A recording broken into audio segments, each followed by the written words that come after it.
Welcome to the Indian Gaming Association's The New Normal webcast. My name is Lisa Johnson. I'm the conference manager for the Indian Gaming Trade Show and Convention. I'd like to share a few housekeeping tips before we get started.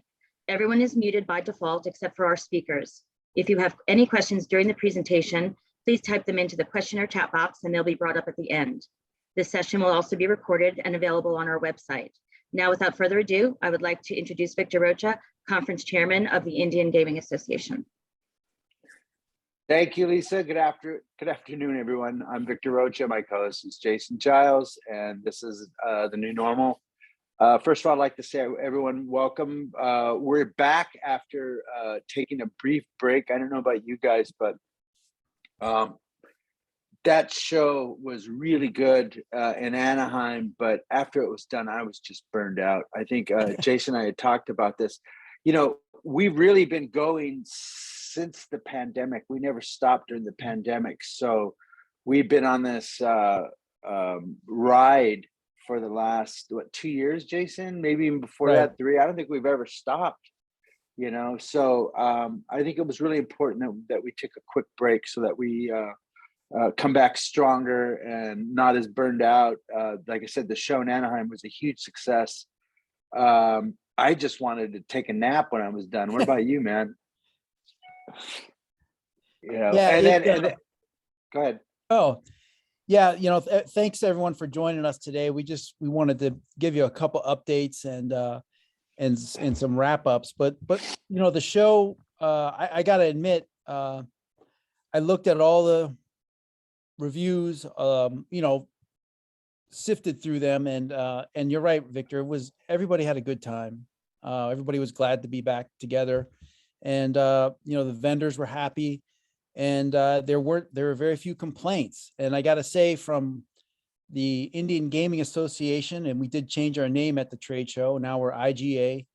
I hear a lot of people saying IGA. I guess IGA or IGA is you know how it's going to play out. But you know, Indian Gaming Association, our staff and everybody, we really appreciated Anaheim because, as you said, for 2 years. It'll be 3 years this March 23rd. So for 2 years, we were in flux. We had no idea where we could do a trade show, when we could do a trade show. And there was one city that always checked in and was always asking us, you know, hey, do you want to do something real quick? Do you want to, I mean, Anaheim, the customer relations they have at the Anaheim Convention Center are top notch. Our staff enjoyed working there. We enjoyed the short walk back and forth every day from work while we were working the convention center. I mean, that was the biggest one. At the end of the week, we all looked at each other and nobody's feet were sore and we weren't all, you know, too burned out. Yeah, you go everywhere to meet anyone though, Victor. I was on crutches. I was on that little That's right. scooter. I was on crutches the entire show because my knee surgery was starting to hurt again. And I didn't want to hurt myself on that show. I actually had tickets for Coachella, which was that weekend after the show. And I gave the tickets away just because I didn't want to hurt myself. You know what? I have to be more cautious and working these shows and walking. One thing I learned is when you're, like you said, that short walk is everything. You know, when you have to walk, it makes it difficult. It makes it hard to do business. And I think it's in everybody's best interest to try to keep these things as close and compact as we possibly can, you know? You know, compare that if you're at the Manchester Hyatt in San Diego and you got to walk down to, you know, the convention center every day. That's a lot of walking, and that's a workout, but that's sort of the difference there. But I will say, moving forward, we're at San Diego next year, and then we're back in Anaheim in 2024. And, you know, we're not disappointed with that. Anaheim gave us a 2-for-1. So the organization's going to save some money when we go back to Anaheim. And we know it a little bit better now, and we can take advantage of some things. And we know some of the key negative aspects. People said, you know, there's not a lot of restaurants around there. You know, there's basically 1 or 2 nicer restaurants around there. So that's an issue. So we could help folks out there.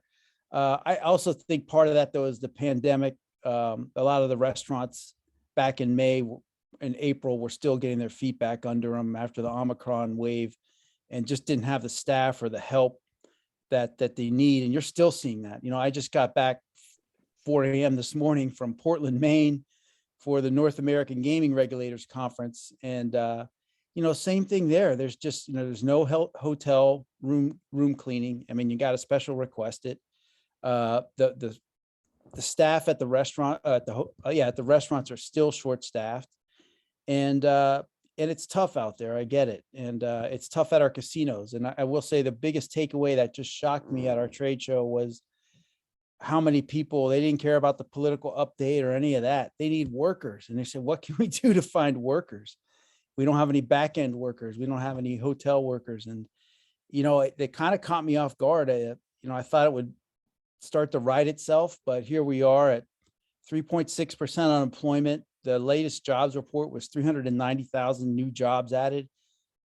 I don't know what the solution is at this point. Well, actually, I think I do. It's got to be immigration. And, we've shut down the border since the pandemic, and, now people can't find workers. Let's just put one and one together. And so something's going to have to give. I don't think Biden's going to open the border anytime soon. He gets hammered, when a new caravan forms in Honduras. So, you know what, though, Victor, and especially after a couple of the conferences since our trade show, this is pushing automation faster than you can believe. There's an article today in the Times about how robots are now starting to check in people at the hotels. I would, go to any fast food restaurant even. They want you to use the app. They want you to order ahead. Go into McDonald's now. They want you to use that huge screen in the center of the McDonald's, as there's one person working one register, and it's pushing automation. You see it in our casinos. I don't know how many folks on the call today were at Res last week or 2 weeks ago, right before Memorial Day. More and more automated craps tables, more and more automated blackjack tables. And that's just the way it's going to go, I guess. And we're going to be fine with it. Japan's far ahead of us on this, and it's going to take the consumer time to get used to essentially dealing with a robot and dealing with automated stuff. And if you get stuck, I guess you call 1-800-HELP number. I don't know how this is all going to play out. And, I'm seeing it at my tribal casino also. They're still having these job fairs, and I saw the press release they just put out yesterday. $2,500 for a bonus for premium employees, $1,500 for just walking in the door. Mm-hmm. You know what I mean? Before that, $1,500 was for the premium employees. So they've really, and my tribe, just like Anaheim, it's one of the premium properties in Southern California. And you're still having trouble getting people to staff up, and and I think that's one of the main reasons why you're seeing concerts. People are getting them, but they're still having a hard time staffing the concerts too. Yeah, getting people to work the parking lots, and getting people to work the snack bars and stuff like that. So it's affecting us. What you just said is amazing, because I was looking at, the wife likes to go to summer concerts around here, and we were looking it up. There's various shows that are canceled, especially midweek, and we just started noticing it more and more. And I think you're right. It's because they can't staff it. And so they've had to reduce the amount of shows. And it, like you said, it's just not safe if you don't got enough personnel working a 10,000 person outdoor concert. Well, we've never seen anything like that. That's crazy. And what's wild is everybody and their brothers going on the road this summer, because they were all shut down for the last 2 years. So everybody is going on the road. If they're not going on the road, they're sending their holograms, so yeah, it's this definitely going to be an interesting summer. Like I said, I see it from my property. I don't think most people can tell or feel it. Right. You know what I mean? Because there's a lot of the front line. I see a lot of new employees, people I don't recognize and stuff like that too. So, it's still a big issue. We're still living with the tail end of this pandemic, Yeah. The wake. We're in the wake. For those of you in the casino industry that are on the call or work with casinos, just know that what Victor just said is so true. And I heard it at this regulators conference. The turnover at tribal casinos is massive. And one of the way that's impacting regulations is you knew your biggest customers, or at least your employees did, but a lot of those employees are gone now and they don't know the regulars. Similarly, purchasing folks, people that deal with the vendors that we care about at Indian Gaming Association, man, you might call and you're going to be talking to somebody you've never heard of. Sounds like they're 12 years old. I mean, and they're right out of college. It is just crazy out there with what we're seeing in terms of hiring. And frankly, the craziest thing to me is, Victor, nobody wants to work in an office. And for the most part, they are getting away with it. And just my brother is up in Portland, Maine, where I just was at a law firm. They've hired 7 new people since the pandemic. He hasn't seen one of them. They don't come to the office. And that was part of their agreement. Like, we'll come work, but we're not coming into an office. And, I don't know how this is going to end up or play out, but it's really, we're seeing it here in DC. The feds finally made their grand decision to come back to the office 1 day a week. And it was the same thing. They said, if we do this, if we do a 3 day a week, 4 day a week, they were looking at 10-15% resignations overnight.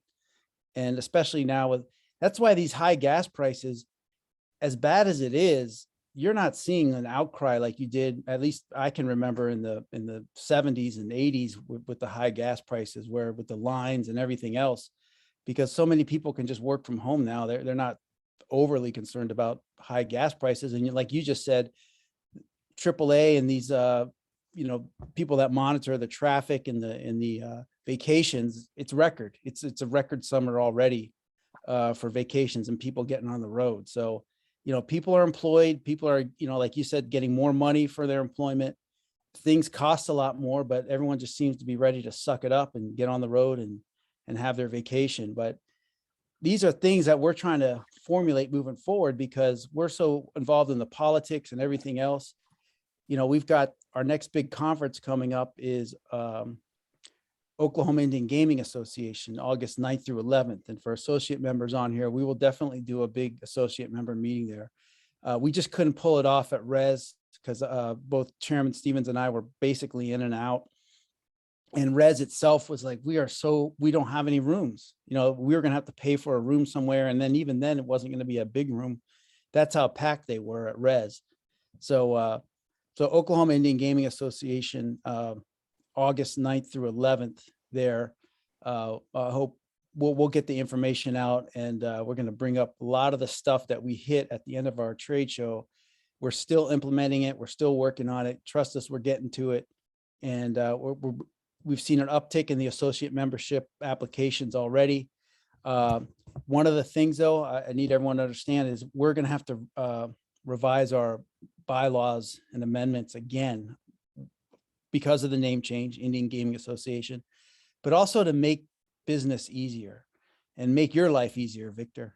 We're going to try to not have our Indian Gaming Association work over top of the trade show floor. I mean, it just has to end. And one of our most valuable assets is leadership, and and we're pulling them off the floor, and they're losing the educational opportunities. Yes. To educate our leadership because they're in rooms doing business. And and what we're talking about is that the NIGA business is on top of the trade show, and so we're leadership is stuck in a room when they could be in educating, doing business, networking, all the important things that the association has to offer. We had a contested election, Victor, on a Thursday. Not great timing, but we haven't had a contested election in about 6 years. And 47 tribal members voted. That's it, out of 132. So, so much is going on at Thursday afternoon on the first day of the trade show. And then to try to get everyone to remember to come vote at 2:30. This is crazy. You need to call the state of Texas. Remember when they send the federal marshals out after the legislators to go get them in Arkansas? Yeah, that's what you need, man. Chase them down in Arkansas. Go get them in Arkansas, man. Get down to that trade show floor and round up every tribal leader you see.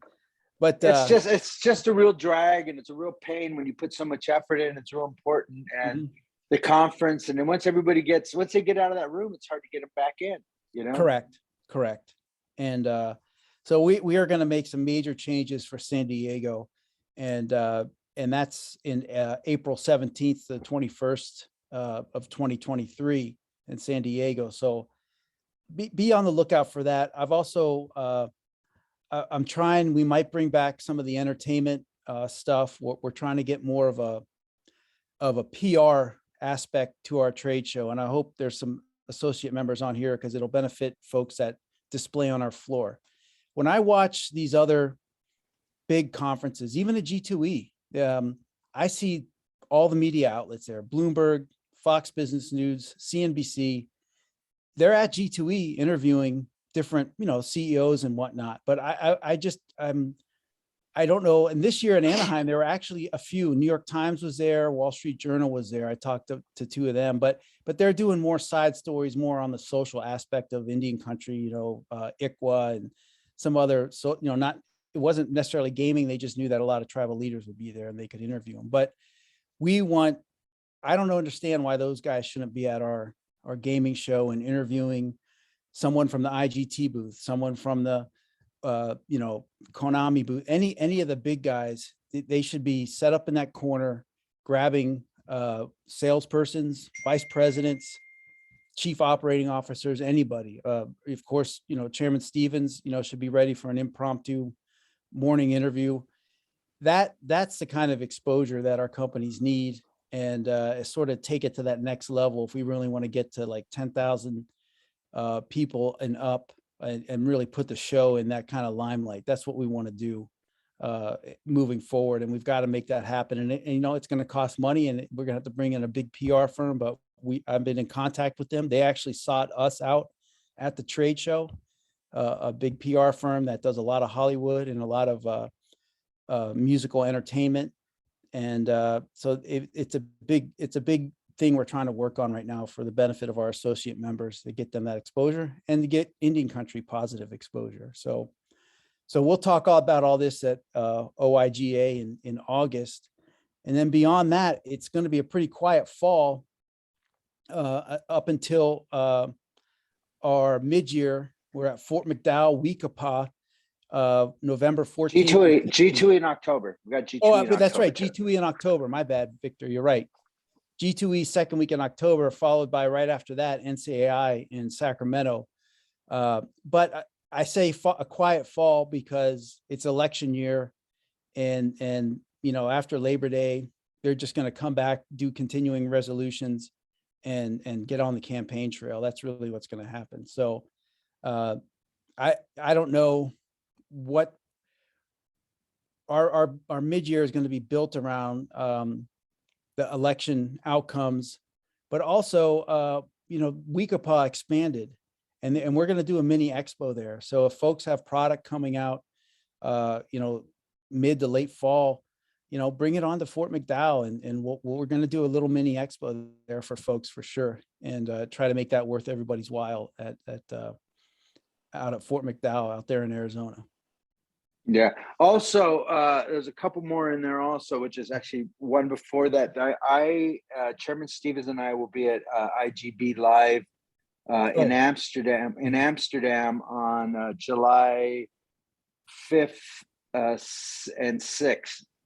And we'll be talking about tribal gaming, talking about business opportunities, talking about iGaming.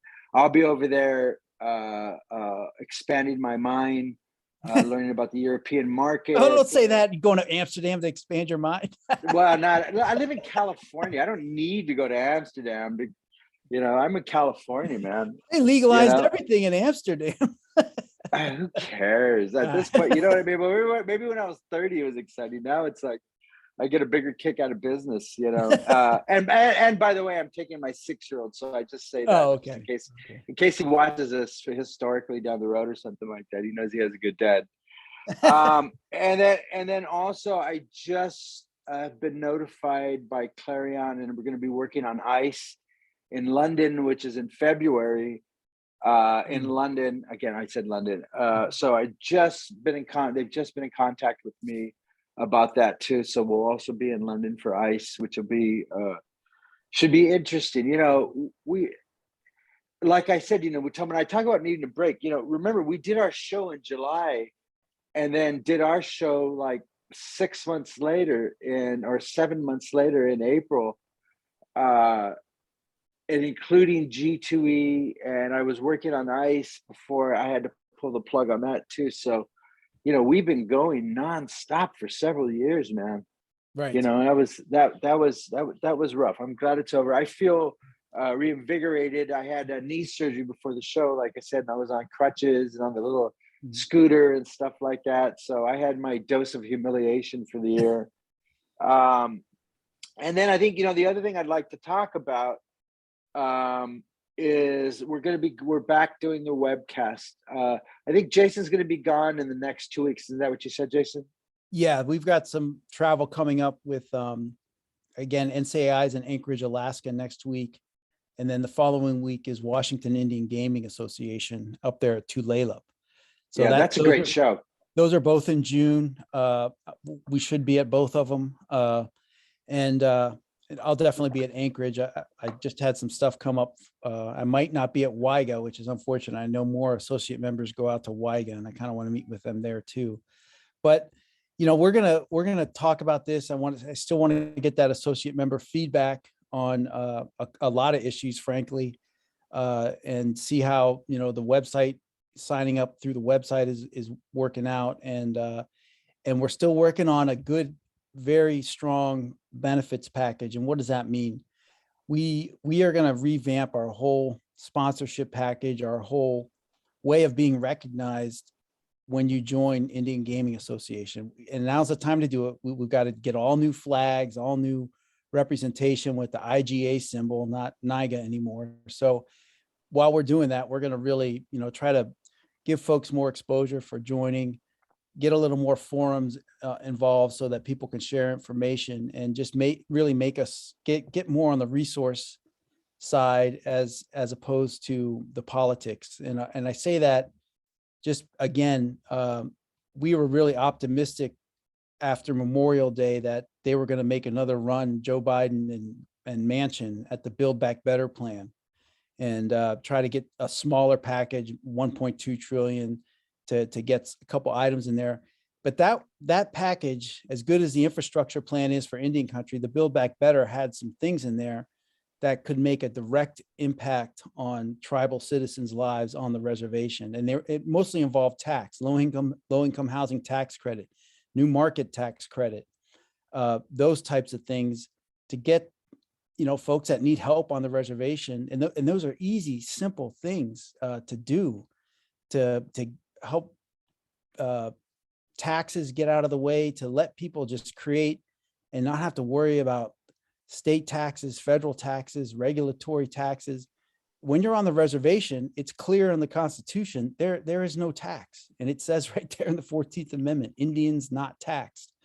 And they didn't put that in there by a mistake, because they never intended on taxing Indian reservations, because the treaties themselves said, this is your land forever, and you're not going to be disturbed. So, thank you for the rest of the country.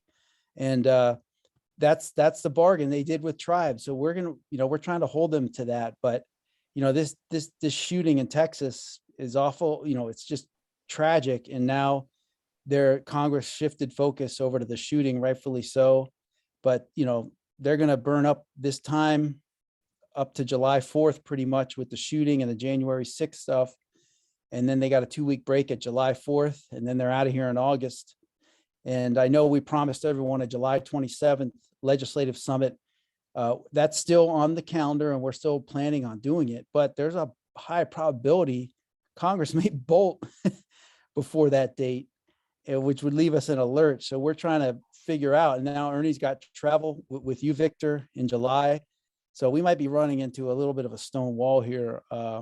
And that's why, I say politically, we're not going to play. We've been playing it since Obama and Boehner in 2011 cut that deal. Ever since then, all Congress has done is just continuing resolution for budget items. And a lot of our stuff just is not going to rise to the level to be put on a continuing resolution. And that's unfortunate, but that's life. And we have some good stuff out there. We want to get that slot tax We want to raise the minimum reporting for the slot jackpots, which would help a lot of manufacturers, regulators, Indian casinos. You know, the machine doesn't have to stop every time someone wins over a $1,200 slot jackpot. We want to raise it to 5,000. We want to get rid of some of the taxes on our vendors, the sports betting excise tax, 0.25%. We want to get rid of that. And those things were lined up after Memorial Day to potentially go on that Build Back Better plan, but that just looks remote at this point. And we're going to go ahead and focus on what we need to do as an association, and still focus on the regulatory side, NIGC and Interior. But you know, we need to focus on the association and start taking it up to the next level here. And also, if you're in town, let me know. We're still struggling ourselves with, you know, now the feds say one day a week to come in, which is kind of a joke. You know, we're still struggling with like folks coming in and who needs to be there. It's still not exactly safe all the time around our place, with just, you know, same thing I saw in Portland, Maine, of all, you know, homeless, the same problems in every city I see over and over, Vegas, you know, the homelessness and just, you know, not enough people coming into the city. So it just seems empty. And for whatever reason, we're mostly a female staff there, not by design, but that's just the way, you know, the folks that are there. And I do not want them out, you know, coming out at work when it's dark out or dusk and there's people pushing carts around and stuff. And even though there's armed guards everywhere on Capitol Hill, we've already seen what good that is, you know, where we're on January 6th. So it's just a crazy time in the cities right now. And I know everyone across the country is struggling with that in the big cities. And so we're struggling with ourselves, and we definitely don't want to create this two-tier system of who needs to come in and who can work remotely. We need to be there. We tribes in town, associate members in town, that building is a resource, and that building is your place to come and stay and meet and greet. And we're happy to do that. And so we've got a couple things at the building we're dealing with. I know our associate members on here, if you guys got big projects or if you're doing casino expansion, all we want to do is get a tribal leaders lounge in the basement. And we're having trouble soliciting bids because people are so jammed up, either because the long lead times for materials, so it slows down their other projects. And that's happening around the city. So just to get folks to come in and bid on it is taking a little longer than I ever expected. So, and it's not even a big project, you know. Before the pandemic, we had it ready to go, $140,000. Guy was going to come in, knock down the walls, make it pretty, have secure entry and exits. It's not a huge project, but it will entail some demolition. So we're trying to get that done for everyone. But we're you know, I know it's at least since the trade show, we've got big changes coming, and you will eventually see those. But I know that the folks that join us on this call and our associate members, I know they're dealing with this long lead time stuff and then trying to find workers. It impacts every little thing that you do, really. Getting the new phone system at our building was a big hassle. So, you know, it's strange times. That's all I can say, Victor. And yeah, you know, I read an article this morning in the Las Vegas Review-Journal talking about how Stations is keeping a couple casinos closed in Nevada. And the gist of the article is that the gas prices are really hurting local casinos. You know, the conventional wisdom has always been, you know, when you have high gas prices and stuff, that the local casinos do better, Vegas right. gets hurt. And that seems to be the case in Nevada. So, you know, you're I not think going to that's drive from LA or from where you're at, right? Yeah, that's a plane ticket. Yeah, it's, well, first of all, the gas right now in Los Angeles is well, at least where I live, is over $6 a gallon. You know, and so although I went to my tribal casino this weekend and it looked pretty packed, but you know, I'm sure there's going to be a contraction with these high prices that we're going to see. I think next week I'll bring in a couple analysts and we'll talk more about that. I think that's a very important issue to keep our you're talking our about eyes on. discretionary money, because I mean, stuff at the grocery store is sky high too. I went there this morning, well, driving home from the airport. Wife says, go get laundry detergent. And I was like, all right, stopped in there. I just couldn't believe it. I got some milk. I was like, what the heck? And then a lot of the shelves were bare. You know, that's still going on. So it's just really weird. Yeah, you see it everywhere, and I think it's something we need to keep our eye on, and I'm sure everybody's feeling it. And just from an anecdotal point of view, I'm seeing more people standing with signs on the corner and in Oh shopping yeah, malls and on the sure, freeway off ramps and on ramps and stuff. So if sure. that's any indicator, that seems to be getting worse. In California, it's hard to tell because there is it's easier to be homeless in California. It's beautiful out here. Mhm. It's always been the issue. Another big issue we're looking at here is California sports betting. We'll be talking Right. about that real soon. I'll wait till you get back on that one Mhm. in a couple weeks where we can have that already. I'm working on that. So, we have some really important issues we still want to discuss that are going to affect all of us, and we want to make sure that we're in front of it and talking about the issues that matter to Indian country Yeah. and I'm stuff like that. at IGA, we're going to have to lean into our associate members that know more about labor markets, raw materials, those types of things, because those are the type of questions we're getting now. And it's nothing I've ever, particularly dealt with. I can pick up paper and read the paper and watch the financial news channels, but you can ask me the price of lumber like right now, I'm not going to know, or things like that, precious metals. I just can't believe that that's what folks are really worried about, having to worry about, when in the past, that was just all right off the shelf, ready to go. And now, like I said, putting in the phone lines was just crazy, because there was copper wiring involved and some other stuff we had to pull. It was just like the cost kept going up and up, and then you needed an expert, and they're super busy, and they had 2-week lead time just to come in and string wires. It was crazy. So we have to start looking at our resources and the folks that join IGA, and I really want to use them. I know I just give Klaus Robinson did a fantastic thing for us on RVs.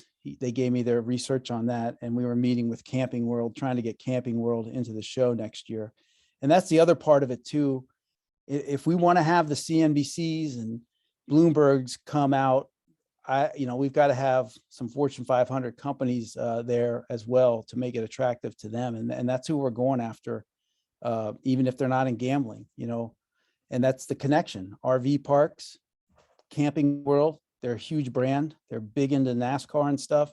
They've got all those huge stores around the country. They're very profitable. They should be at our show. So things like that, and folks that I can talk to who have joined the IGA that can help us out on stuff that frankly is not gambling related, and not necessarily something that we'd be experts on in Indian country. Yeah, for sure.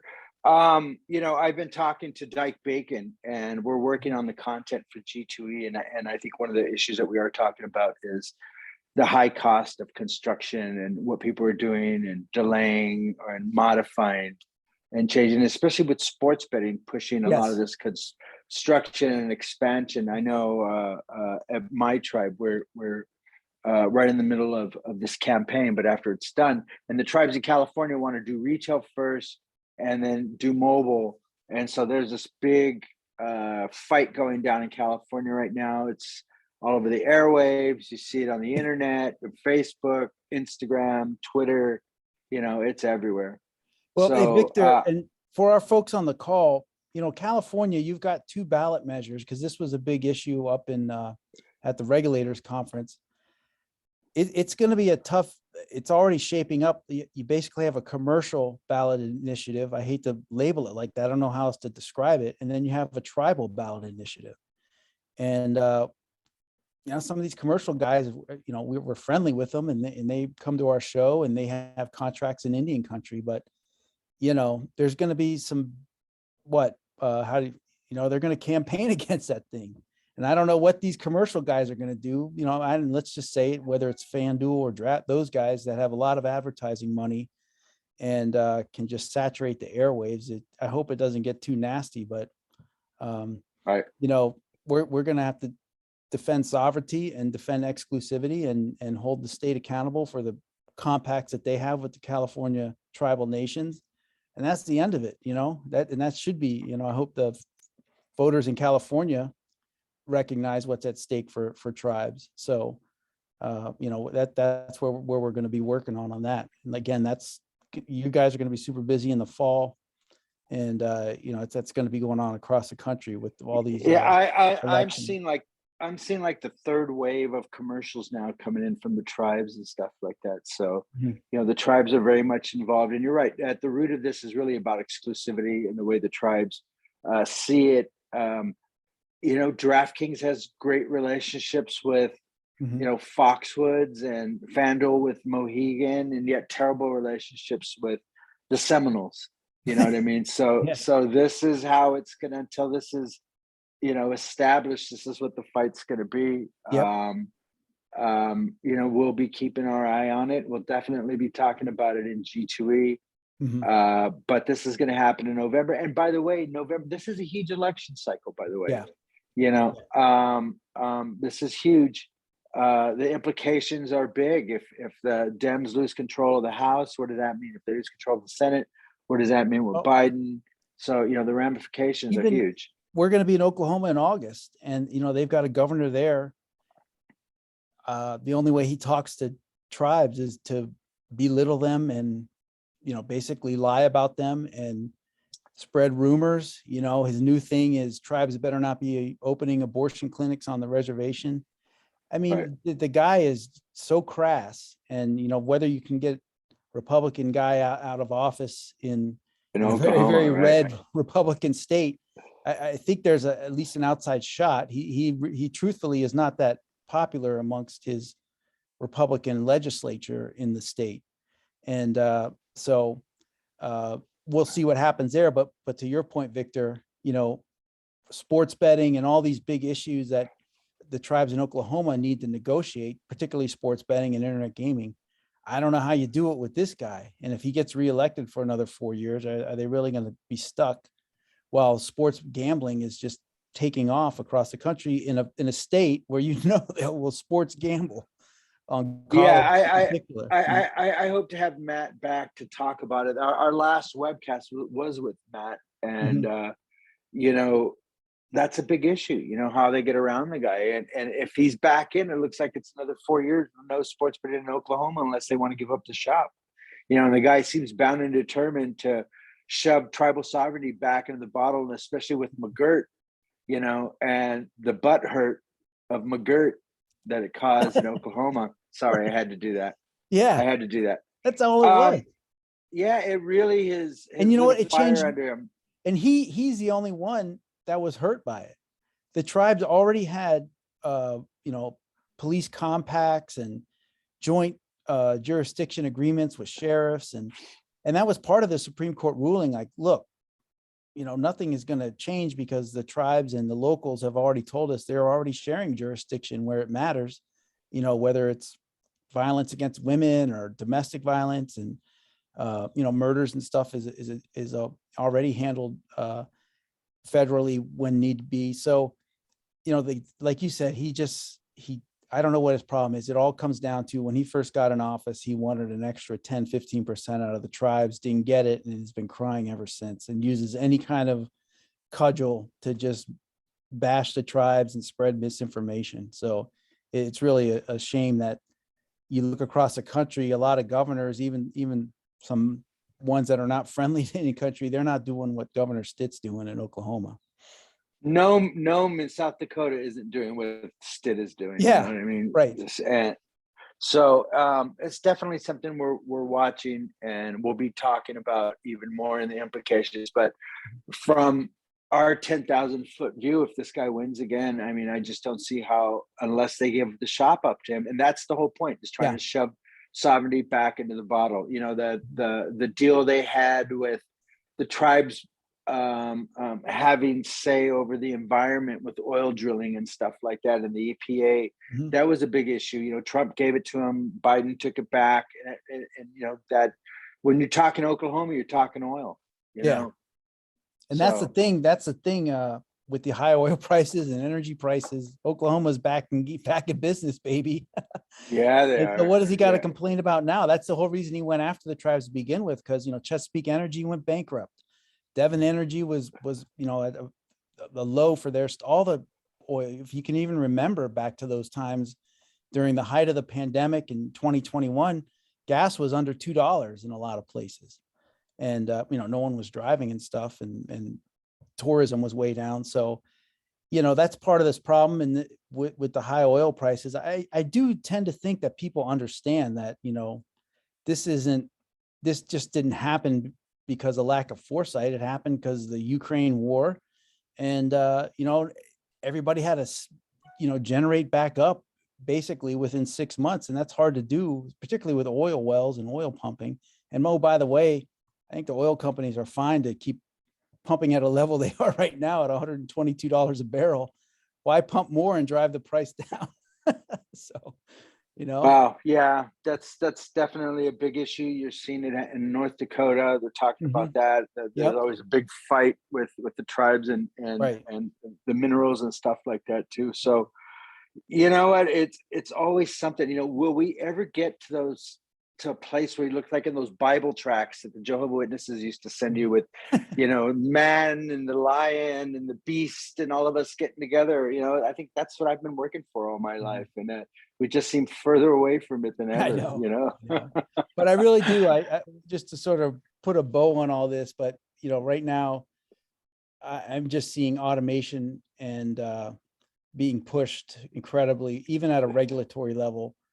More and more regulators want more stuff automated to make their lives easier on the casino floor, and that's where everything is headed. It's going to be a different type of workforce, and the casinos are going to look different.